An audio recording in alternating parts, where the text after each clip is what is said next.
But today, I'm the greatest of all time. Thank you. Never stop, I'll get it if I want it. Gotta make to myself a promise. I won't quit, keep going till I got it. I won't give up till I'm on top. Yo, no, I ain't the type to give up. If I do something, man, I do it till I get what I want. I turn a business out of nothing into something I love. I got a poker face, but honestly, I'm not one to bluff. I flip a switch, never miss, man, I always stay up. Don't let them see you, always have a plan to stay tough. This life ahead of you ain't easy, it was built to be rough. But that's what makes a personality, is tragedy, bruh. So keep your head on your shoulders. Now we ain't out here moving rocks, we out here moving boulders. Now we ain't getting posterized, we out here making posters. And we ain't got nothing to hide, we move forward like soldiers. You better wake up for the pay stub, or you'll pay up. Don't make love to the game, bruh, fuck the game up. Change up, rearrange stuff to your greatness. Famous for the way up, play the game, bruh. Never stop, I'll get it if I want it. Gotta make to myself a promise. I won't quit, keep going till I got it. I won't give up till I'm on top, yeah. You know I'm always honest, there ain't no way I'll never stop it. I won't quit, keep going till I got it. I won't give up till I'm on top, I'm always flirting with pain, she like to hurt me and maim. I'm always working to change, but she's still lurking the same. I keep on building a dynasty while the haters be trying me, but they hate from inside.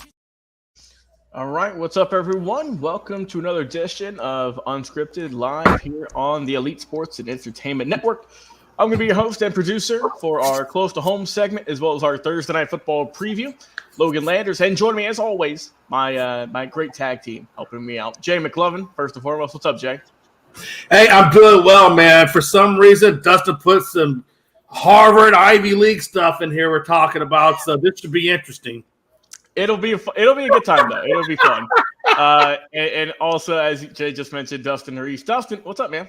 Don't be hating, Jay. For anyone that actually follows football, outside of the Army-Navy game, Harvard-Yale is the game of the year for college football. Game of the year. You heard it here first. But technically speaking, though, Harvard, and I believe it's Harvard, correct me if I'm wrong, Harvard-Princeton is still the oldest rivalry in college. Yeah. Look at Jay. I can tell he's been in the textbooks. He's been looking at Wikipedia. Hey, you don't want to know how I had to research that one. So let's get into it. Let's do our close to home segment here, fellas. You can talk about your teams, whether in a positive or a negative light. Let's get it going.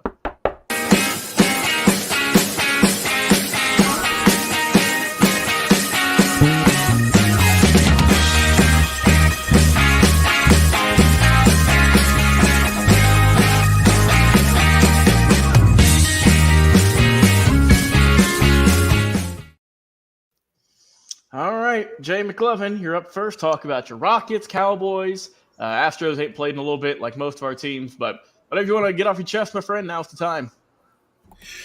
Yeah, absolutely. You know, Logan and Dustin, it's really mind-boggling. The Rockets get off to a 0-3 start, and I'm thinking like, okay, here we go. It's going to be a repeat of last year. And lo and behold, then Sacramento comes along. We play a double back-to-back hitter with those guys. And all of a sudden, we go on a 6-game win streak to include Denver Nuggets? What? And the Lakers? Yeah, I kind of thought maybe the Lakers. But definitely the Denver Nuggets? What? Yeah, we beat the damn Denver Nuggets. It's crazy to me. We are currently 4th in the West. We are a game and a half back of Dallas for our division. What? This is just crazy to me. Last year we were horrible. We were the worst in the league, and now we're up here in 4th place. I don't expect to hold that, but it's just crazy to see that.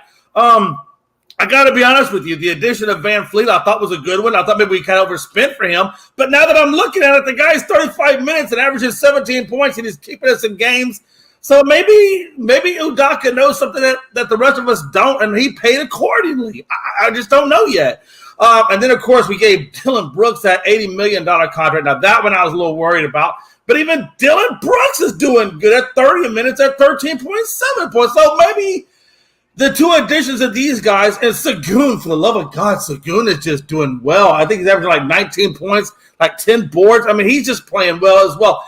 Jalen Green and Jabari, you know, these are our number one guys, and they're playing okay. They're not playing bad, but they're not playing at the level I think that they should be, considering what we drafted. And they've got about 2 or 3 years in the league. They should be doing a little bit better, I think, than what they're doing.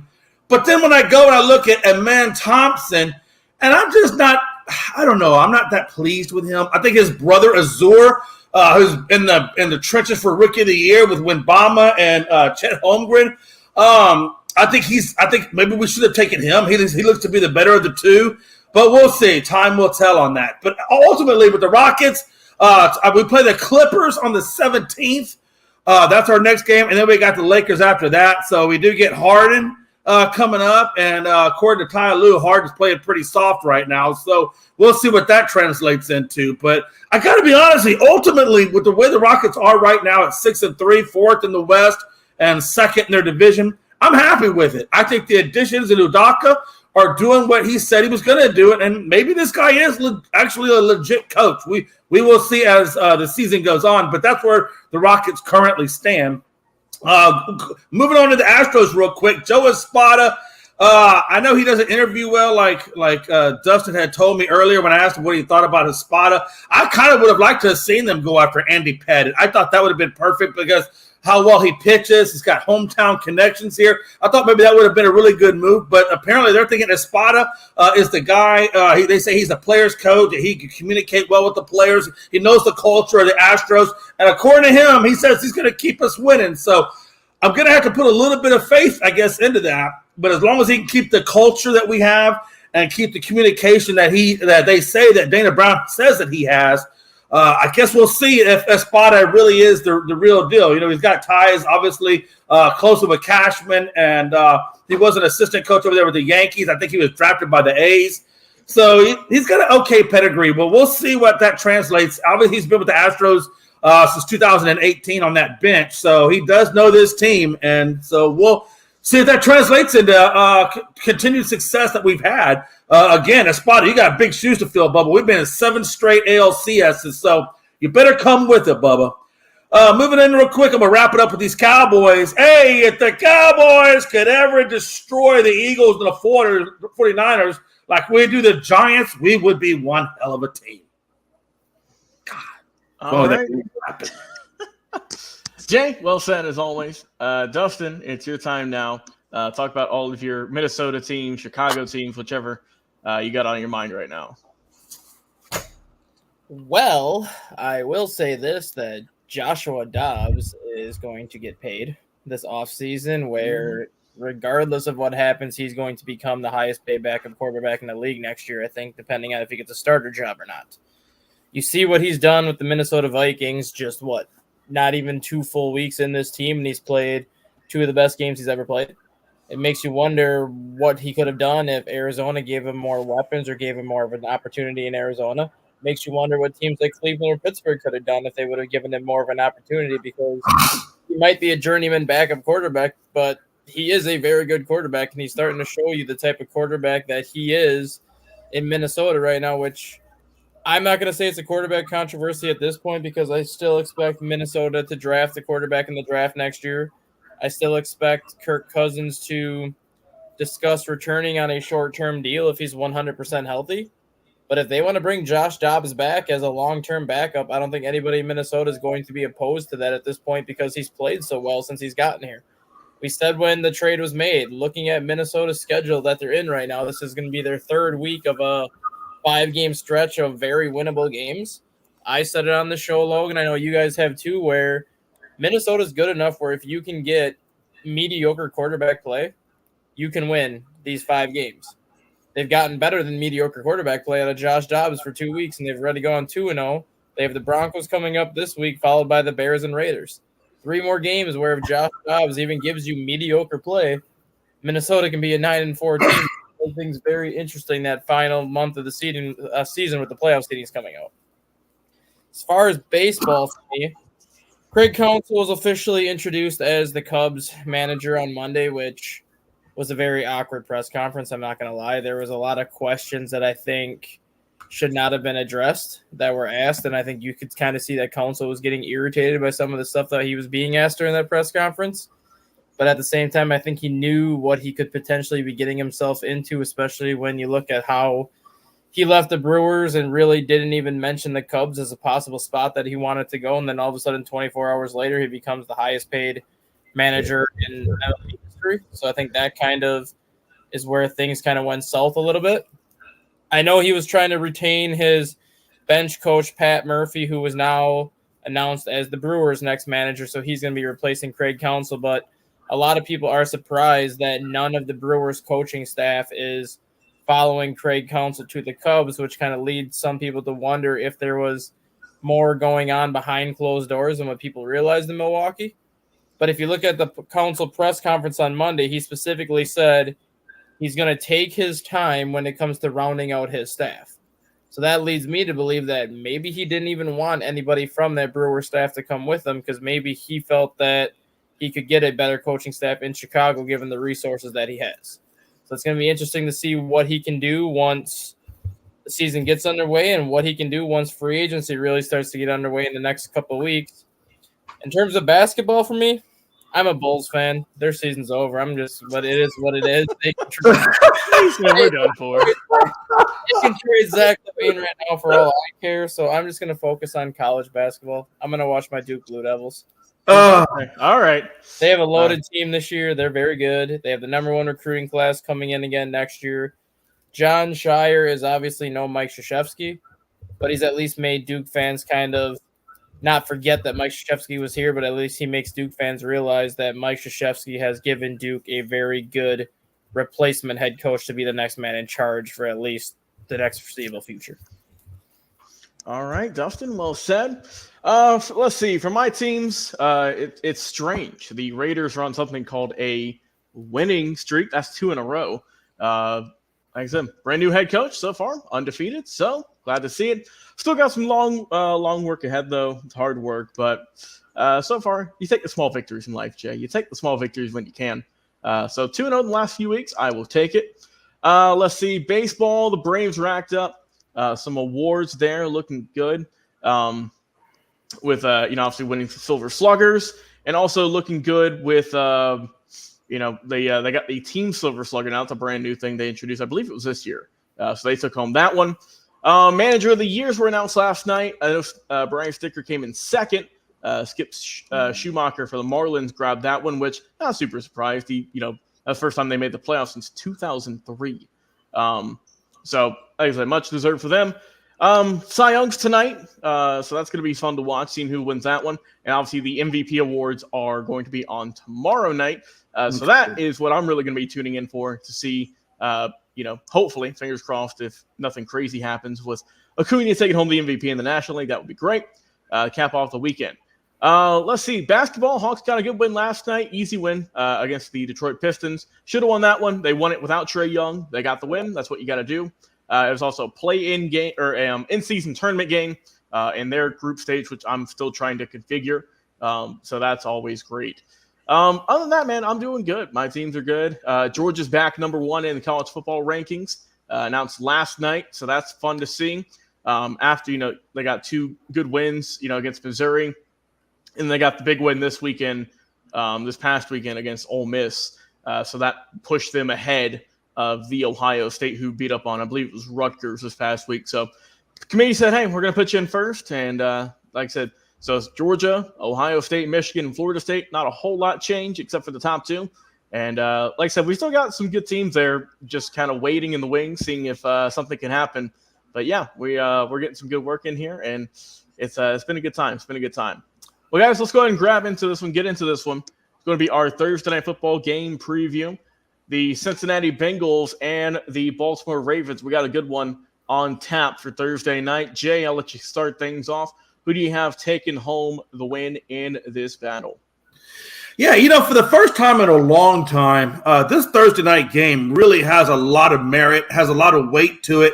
And I'm actually really excited to actually watch it because this is a battle for first place in the AFC North. The Bengals currently are 6-3. The Ravens are 7-3.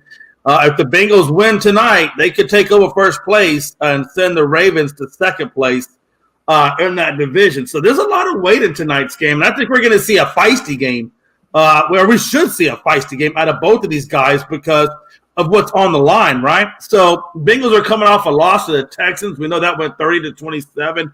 Stroud had a really good game at 356, 1-1. And Singletary had a great job running on the Bengals defense at 30 carries at 150 yards. I mean, I think we kind of saw the Bengals defense chinks in their armor there. Burrow had a subpar game. I mean, he had a lot of yards, 347, but his 2 touchdowns and 2 interceptions I thought really kind of hurt them a little bit. And the Bengals only generated 66 yards of rushing on that Texans defense. So there are some things there with the Bengals that they're going to have to improve upon if they want to have a shot at beating this hot and heavy Ravens defense, number 1, and Lamar Jackson, number 2.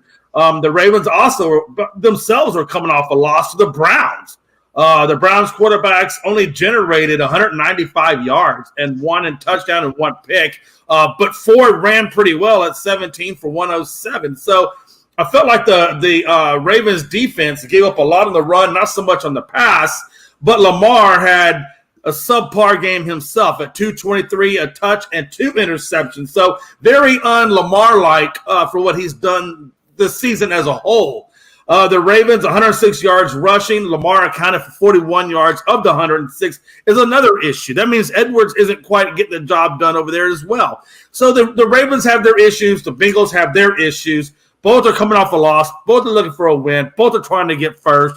I do think that Lamar is going to right the ship, and I just think the Ravens defense is going to be a little bit better than what the Texans even did.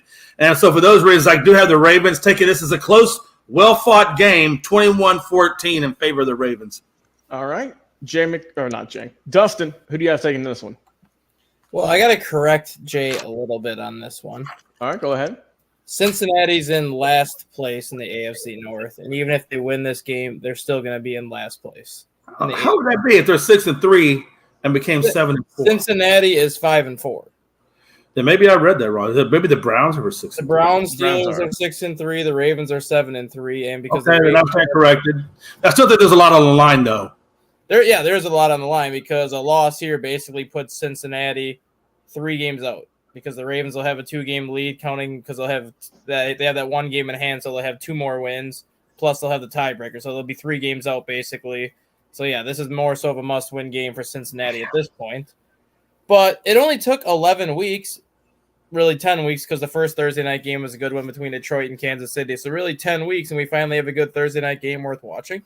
After the last 2 months of Thursday night games that have pretty much been hot garbage at best. Both of these teams are coming off of rather disappointing losses, and they kind of both lost in the same facet, really. Houston picked up a huge win at Cincinnati in a last-second field goal. Baltimore self-destructed with about 6 minutes left in the game and let Cleveland win that one 33-31 or something like that. So both these teams were looked at as 2 of the hottest teams in the AFC up until this weekend. Now, they need to get back on track. Otherwise, you're kind of looking at a situation where now Baltimore, who was kind of getting in the conversation of one of the teams to beat in the AFC, and all of a sudden they're going to be on a 2-game losing streak. Cincinnati was kind of looking like the Cincinnati that we've seen the last 3 years where they get off to a slow start, rip off a 6-7 game win streak to basically put themselves right back in the thick of things.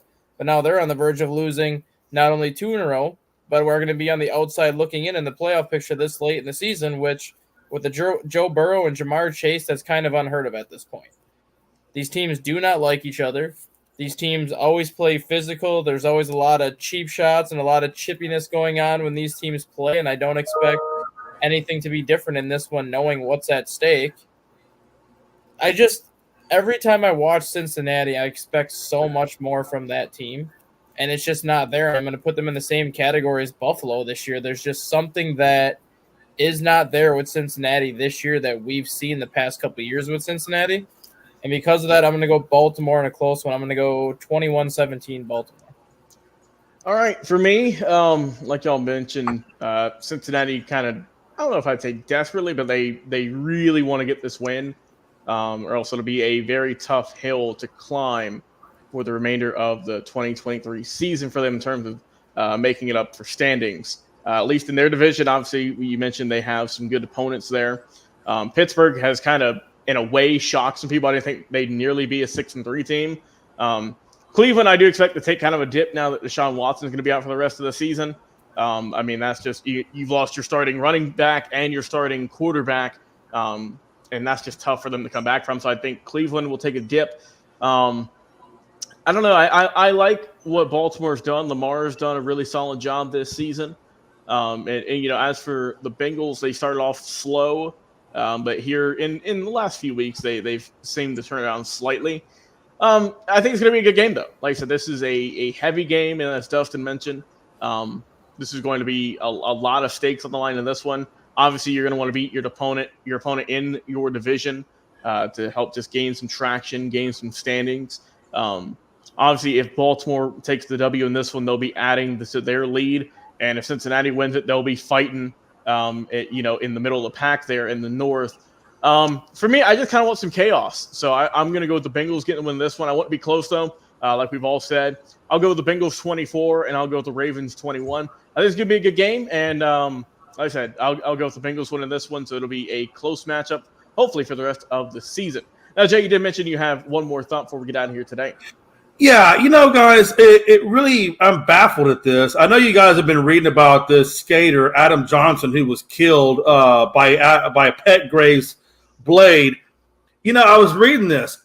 And so Johnson has the puck, and this is over the European Hockey League.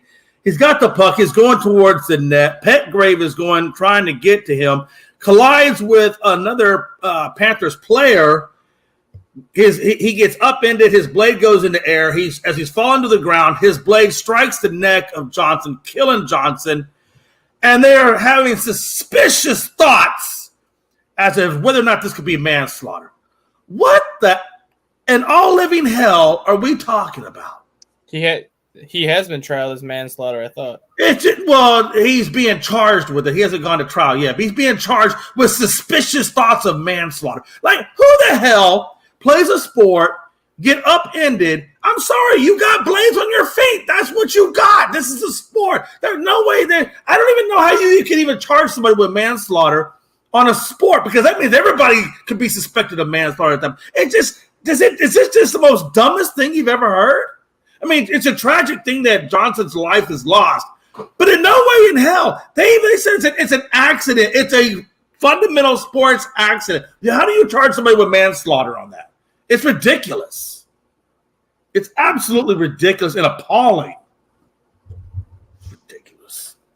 I'm sorry. I just couldn't believe it. As I'm reading this, Logan, I'm just thinking, like, what are they doing? No, you're all good, my friend. That's what we're here to do with with our close to home segments, whatnot. Just get whatever you got on your chest. Just get it out. Get it out. It's like your weekly therapy. You come out here and talk about whatever you want to talk about, and we appreciate it. Well, guys, that's been a wrap on today's show with our close to home segment and our Thursday night football preview. As always, Jay McLovin, Dustin Reese, appreciate you guys coming on the show and giving your thoughts and predictions for this week's game. I've been your host and producer, Logan Landers. Enjoy your weekends, everyone, and we'll talk to you again on another live episode.